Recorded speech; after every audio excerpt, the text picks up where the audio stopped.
Hai Movie Mania, kali ini kita akan mereview sebuah film Korea yang menceritakan tentang banyaknya para pelaku kejahatan yang kabur dari Korea ke Vietnam untuk menghindari kejaran polisi dan bahkan melanjutkan kejahatan mereka terhadap turis dan pengusaha di sana. Maka diutuslah abang kita yang satu ini untuk ke sana untuk menuntaskan kasus tersebut. Film ini disutradari oleh Lee Sang Young, dibintangi abang kita Ma Dong Seok, Son Seok Gu. Nah, langsung saja kita review filmnya. The Roundup 2002, The Outlaw 2.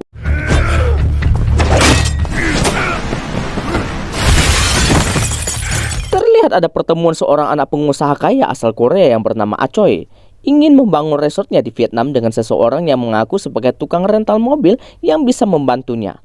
Naasnya ketika memasuki mobil, Ah Choi ini malah dihajar babak telur. Karena ternyata mereka adalah komplotan spesialis kejahatan terhadap orang-orang Korea di Vietnam.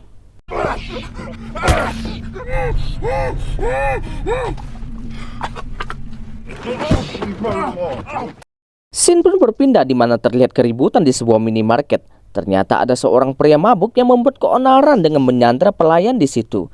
Dikala semua tak berani mendekat, tiba-tiba datanglah abang kita yang kita tunggu-tunggu, yaitu detektif Ma So-dok, yang katanya baru habis dari kencan butanya. Ma So-dok berniat menggerebek pria itu dari belakang dengan masuk dari pintu belakang. Naasnya dia malah ketahuan karena menyentuh barang hingga jatuh.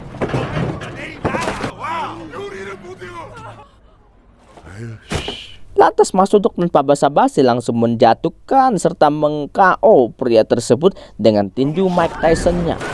Sialnya setelah kejadian itu, Ma So-dok diberitakan telah melakukan tindak kekerasan terhadap korban dengan sensor matanya. Katanya sih biar disensor juga badannya yang gede itu biar orang tak mengenalinya. Dan kemudian atasan mereka datang dan mengatakan Ma So-dok ada tugas ke Vietnam untuk menjemput seorang penjahat karena penjahat itu telah menyerahkan dirinya. Ma So-dok meminta seseorang yang bisa bahasa Inggris untuk menemaninya. Tapi atasannya yang bernama John yang sok bisa Inggris itu pun memutuskan untuk menemaninya. Sesampai di sana, mereka malah ditahan oleh kepolisian Vietnam. Tapi akhirnya dijemput oleh Pak Chang Soo dari konsultan di Korea di Vietnam. Atasannya itu malah menyalahkan Ma So-dok karena tak bisa bahasa Inggris. Andai juga. Ketika sedang makan, temannya menyarankan agar Ma So-dok hati-hati karena polisi Korea tak punya kuasa di Vietnam. Ditambah para gangster yang kebanyakan membawa senjata di Vietnam itu.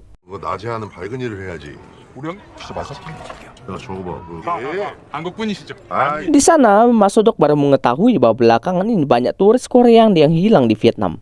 Ma So-dok lalu bertemu dengan penjahat yang menyerahkan diri itu yang bernama Jong Hon. Tanpa basa-basi, Ma So-dok menyuruh atasannya itu untuk menutupi CCTV di ruangan itu. Lalu memaksa Jong Hon untuk mengatakan alasan kenapa dia menyerahkan diri. Ternyata karena seseorang yang bernama Kang Ha Seng yang menyandra Ah Choi, anak pengusaha itu ingin menghabisinya. Jong Hon lalu memberikan alamat persembunyiannya Lee TJ, temannya kepada Ma So-dok. Setelah itu, Ma So-dok berencana menangkap Lee TJ, tapi atasannya malah melarangnya karena mereka sedang berada di negara orang. Ma So-dok tak peduli dan langsung menuju tempat persembunyiannya Lee TJ. Sesampai di sana, Ma So-dok malah menemukan Lee TJ tergeletak di lantai bersimbah cat merah.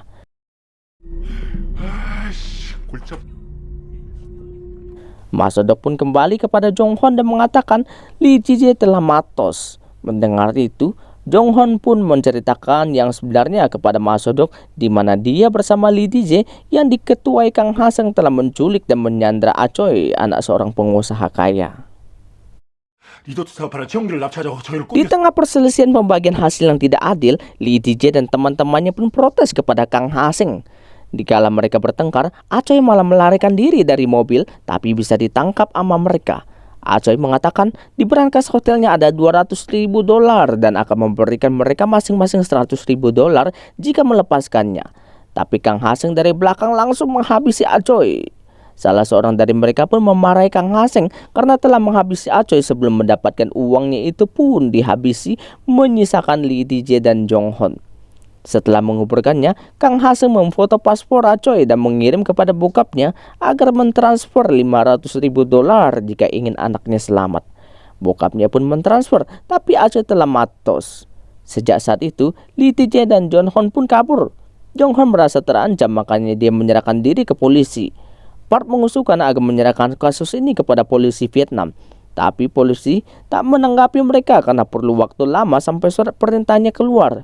Ma Sodok yang tak sabar itu lalu meminta kepada Jong Hon alamat letak Acoy itu dikuburkan. Ma Sodok pun tak sabar lagi ingin menangkap Kang Ha-seng dengan langsung mencarinya dengan alasan ingin melindungi rakyat Korea dari Kang Ha-seng itu. Ma Sodok lalu mendapati letak di mana Acoy itu dikuburkan dan pihak kepolisian pun datang di lokasi mendapatkan 4 mayat di situ. Setelah itu, Ma Sodok dan atasannya itu pun malah diamarahi dan diancam akan dideportasi dari Vietnam. Ma Sodok menelpon temannya di Vietnam. Temannya mengatakan jika preman setempat yang bernama Raku juga sedang mencari Kang Ha-seng. Ma Sodok kemudian mencari preman yang bernama Raku itu ke sebuah tempat di mana terdapat banyak orang-orang Korea di sana dan terjadilah pertarungan mantap di sana.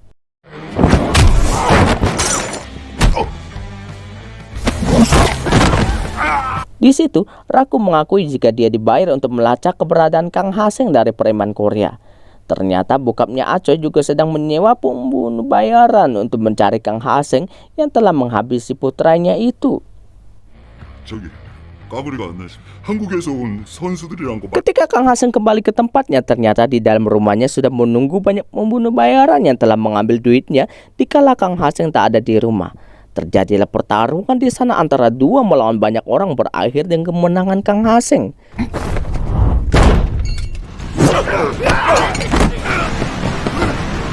Di situ Kang Ha-seng baru mengetahui jika bokapnya Acoy yang selama ini menyewa orang untuk mengincarnya karena telah menghabisi putranya.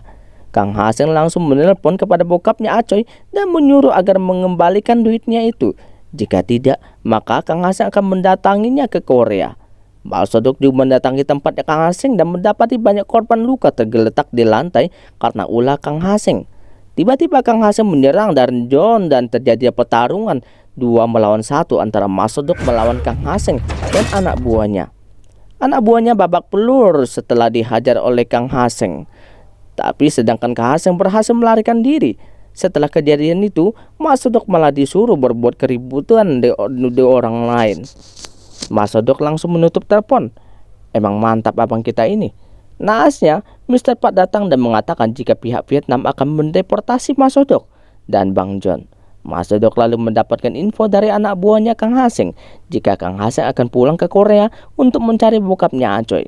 Tidak lama, polisi pun datang dan mendeportasi mereka dengan paksa, dan Ma Sodok pun setuju untuk pulang ke Korea untuk menangkap Kang Ha-seng.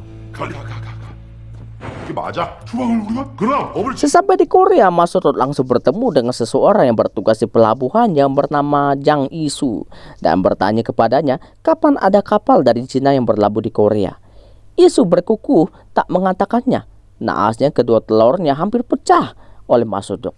Setelah itu dia mengatakan jika kemarin ada kapal Cina yang berlabuh. Seketika itu, John langsung meminta anggotanya untuk melacak semua rekaman CCTV di pelabuhan itu dan mendapati Kang Ha-seng. Mengetahui Kang Ha-seng sudah sampai di Korea, bokapnya Acoy pun meminta anak buahnya untuk menyewa lebih banyak lagi pembunuh bayaran untuk menghabisi Kang Ha-seng, baik dari dalam maupun dari luar negeri. Ketika menemui atasannya, Ma Sodok dan Bang John dimarahi habis-habisan karena telah membuat keributan di negara orang lain. Tapi Bang John dan Ma Sodok menjelaskan jika 4 turis Korea di Vietnam telah hilang semua karena ulah Kang Ha-seng. Setelah itu, Kang Ha-seng juga menghabisi semua orang-orang sewaan dari bokapnya Acoy yang ingin membalaskan dendam atas matosnya anaknya. Jika bokapnya menyewa gangster, maka sewa akan berantakan dan polisi akan bertanggung jawab nanti. Mendengar itu, atasannya itu pun memberikan waktu seminggu kepada Ma Sodok dan John untuk menuntaskan kasus Kang Ha-seng ini. Ma Sodok kemudian bertemu dengan nyokapnya Acoy di acara pemakamannya dan melihat banyak gangster sewaannya. Terlihat 2 orang sewaan Kang Ha-seng yaitu saudara Jang juga memarkir mobilnya di parkiran. Sementara bokapnya Acoy dijaga 2 pengawalnya memasuki lift, salah satunya Kang Ha-seng itu sendiri. Lalu terjadilah pertarungan di dalam lift itu. Kang Ha-seng sempat tercekik, tapi dia berhasil mengatasinya sehingga mengakibatkan pengawal bokapnya Acoy matos. Kang Ha-seng lalu meminta duitnya dikembalikan dan menyandranya. Begitu juga dengan para pembayaran bokapnya Acoy juga dihabisi saudara Jang di dalam mobil. Kang Haseng pun mengirimkan video penyanderaan bokapnya Acoy kepada nyokapnya agar dibawakan 2 juta dolar besok jika ingin suaminya selamat. Nyokapnya Acoy lalu meminta kepada Mas Sodok agar membantunya menangkap Kang Haseng. 어떻게 해서든 저놈 잡아주세요. 이 새끼들이 한국에서 수배받고 Mas Sodok dan timnya pun melacak ketika Kang Haseng menelponnya nyokapnya Acoy dengan menyuruhnya mentransfer 2 juta dolar. Tapi ditolak oleh nyokapnya yang tidak yakin dengan Kang Haseng karena dulu sudah mentransfer tapi Acoy tetap saja dihabisi Kang Haseng. Nyokapnya pun mengatakan akan memberinya 2 juta dolar tunai jika dia bisa menukar suaminya. Dan ide itu pun diterima Kang Haseng. Nyokapnya juga mengatakan jika dia tidak bisa mengemudi dan akan ditemani seorang supir besok. 아시겠죠? 그래주면 나는 고맙습니다.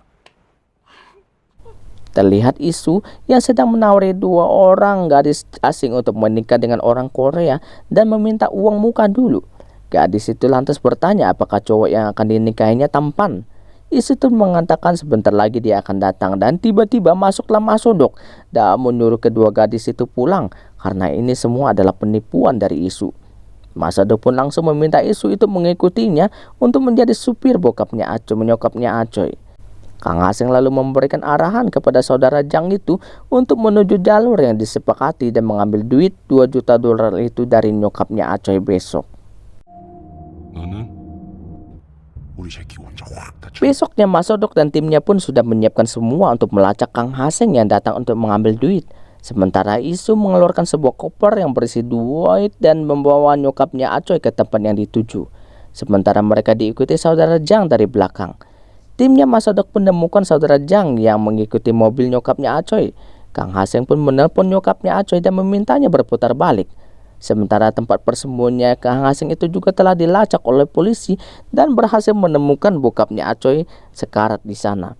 Tapi polisi itu malah dihajar Kang Haseng. Melihat banyak polisi datang, Kang Haseng itu pun melarikan diri dan bokapnya Acoy berhasil diselamatkan. Kang Haseng pun menelpon saudara Jang dan memintanya untuk kabur karena polisi sedang melacak dan akan segera menangkap mereka. Tapi Kang Haseng malah tak dihiraukan. Saudara Jang malah mengatakan dia akan mengambil duitnya itu untuk mereka sendiri. Mas Sodok pun menelpon Isu dan mengatakan kepada nyokapnya Acoy bahwa suaminya telah ditemukan dan sedang diamankan. Mas Sodok mengatakan kepada Isu bahwa mereka sedang diikuti oleh saudara Jang di belakang. Saudara Jang pun langsung menghalangi mobilnya Isu di depan. Tapi semua mobil polisi pun sudah mengikutinya dari belakang sehingga saudara Jang pun kabur memasuki parkiran mall mengejar mobilnya Isu.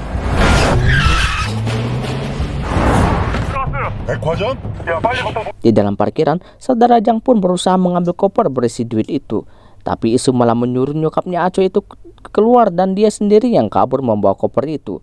Salah satu saudara Jang pun berhasil diringkus di dalam parkiran itu. Sementara satunya mengejarnya nyokapnya Acoy di dalam mall dan Mas Sodok pun memasuki mall itu untuk menyelamatkan nyokapnya Acoy sehingga terjadilah pertarungan di sana. Tapi saudara Jang merupakan lawan yang terlalu gampang buat Mas Sodok dengan tinju Mike Tyson-nya yang sehingga terkapar di lantai.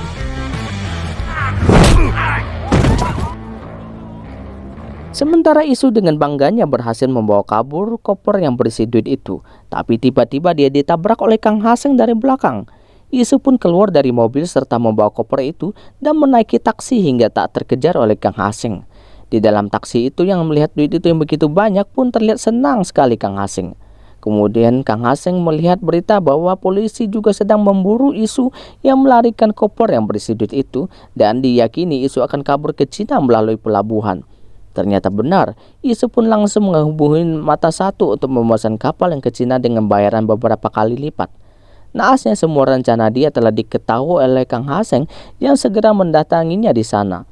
Karena tak bisa melawan Kang Haseng, Isu pun kabur dan hanya bisa merelakan duit itu dia ambil oleh Kang Haseng. Kang Haseng pun melarikan diri dengan menaiki bus karena terlihat banyak patroli di jalan. Tapi dia dilihat oleh Isu dan Isu pun langsung memberitahukannya kepada Mas Sodok. Mas Sodok dan timnya pun memblokir jalan bus itu di terowongan dan terlihat Mas Sodok mendatanginya dan menyuruh penumpang lain untuk turun. Kang Haseng lalu menawari Mas Sodok agar membagi duitnya untuk mereka berdua.